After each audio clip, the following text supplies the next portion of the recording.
اكتشفنا انه في نشاط ايراني خاصه في عمليه التشييع.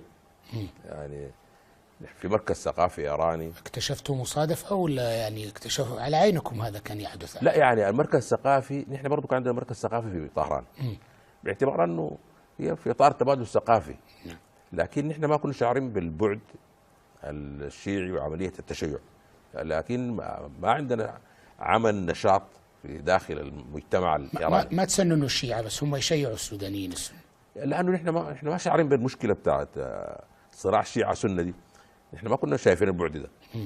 وصلتم الى قناعة اننا يجب ان نوقف كل هذه الانشطة؟ نعم، نحن طبعا ده نشاط بتقول خطير جدا، ده يعني قلنا عنصر بتاع صراع جديد على المجتمع بتاعنا، فما في داعي لتقسيم المسلمين، وفي توافق هي بين المسلمين بطوائفهم المختلفة، يعني السلفيين على صوفية على غيره، ما عندنا إشكالية يعني في المجتمع. فشعرنا ده يعني نشاط يجب أن يوقف يعني لحده، فكانت البداية قفل المركز الثقافي الإيراني.